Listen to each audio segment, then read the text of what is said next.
Hayata dair püf noktalar kanalıma hoş geldiniz. Bugün sizlere kalanço çiçeğinin bakımı ve çoğaltımı ile ilgili bir takım bilgiler vereceğim.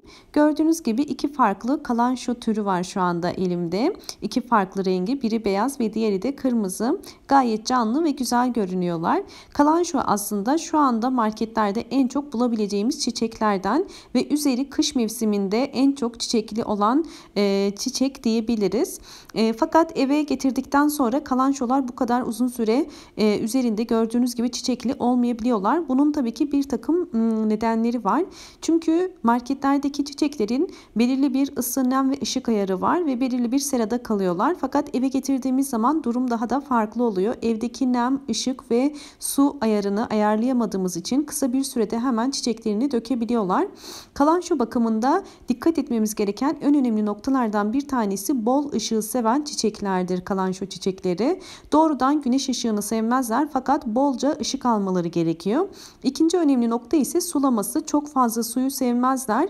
Suyu belirli miktarda ve belirli bir ayarda yapmak gerekiyor. Toprağı kurudukça elimiz ile bunu kontrol edebiliriz. Toprağı kurudukça su vermek gerekiyor. Üçüncüsü ise lifli toprakları sevmezler. Toprağına dikkat etmemiz gerekiyor. Yani Hindistan cevizi torfu olabilir, perlit olabilir, bitki torfu olabilir, geçirgen olması gerekiyor ve suyu geçirmesi gerekiyor ve saksının altının mutlaka delik olması gerekiyor. Bu koşullarda ise eğer kalançonuz yılın uzun aylarında çiçekli kalabilir. Özellikle Ekim aylarında başlayıp kış aylarına kadar, Şubat ayına kadar ortalama bir 5 ay çiçekli kalabiliyor. Ve yılda sadece 2 defa çiçek açıyor. Fakat çiçeklerini döktükten sonra tekrar çiçek açması için ne yapmamız gerekiyor? Özellikle kış sonu ile bahar başında tomurcuklanırlar. Eğer ki çiçeklerimiz bu dönemde tomurcuklanmıyorlarsa bunun farklı bir metodu var. Çiçek açması için karanlık bir ortama koyarak sıcaklığını düşürerek çiçek açmasına yardımcı olabiliriz. Özellikle sonbahar başında eğer daha az aydınlık bir yere koyarsak ve günde 10 saat karanlık 10 saat aydınlık bir yere koyup yaklaşık olarak bir ay boyunca eğer su vermezsek ve herhangi bir gübre vermezsek bitkimiz uykuya girecektir.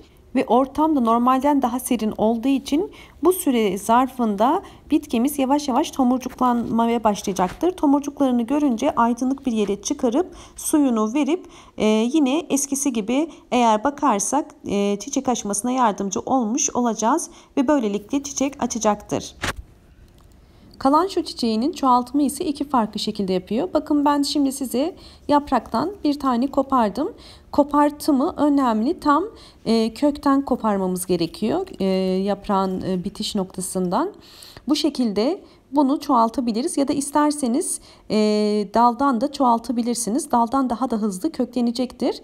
Bunları biz zaman ile köklendireceğiz. Bakın gördüğünüz gibi ben bu yaprağımın üzeri biraz solmuş fakat çok önemli değil. Gördüğünüz gibi bu şekilde dallarımı koparıyorum ve bunları yapraktan size çoğaltımını göstereceğim.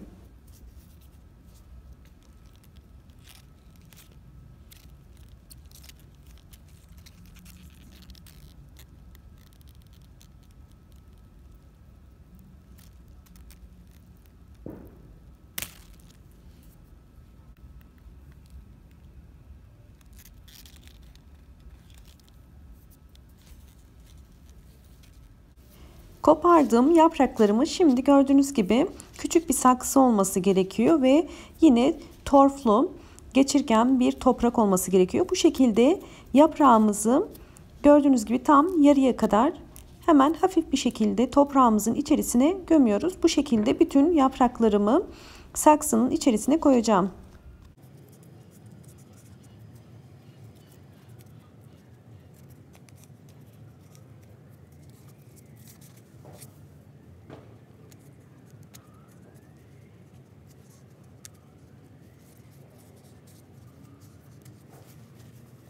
Evet, yapraklarımı bu şekilde toprağın içerisine koyuyorum. Tabii hemen köklenmesini beklemeyin. Normalde bu süreç en az 1 ay sürüyor. 1 ay sonunda köklenebiliyor. Fakat daha hızlı köklenmesini istiyorsanız plastik tabaklara koyabilirsiniz. Sera etkisi oluşturacak şekilde de daha hızlı köklenebiliyor.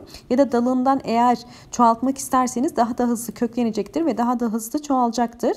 Evet, şimdi İlk suyunu veriyorum. Gördüğünüz gibi hafif bir şekilde üstten suluyorum. Ve bunu aydınlık, güneş almayan aydınlık bir yere, pencere kenarına koyacağım. Ve zaman ile köklenecektir. Köklendikten sonraki halini de sizlerle paylaşacağım. Umarım bu videom sizler için faydalı olmuştur. Videomu beğendiyseniz kanalıma abone olup beğen tuşuna basabilirsiniz. Gelen bildirimlerden haberdar olmak için zil sesini açmayı unutmayın. Hoşça kalın, sağlıklı kalın.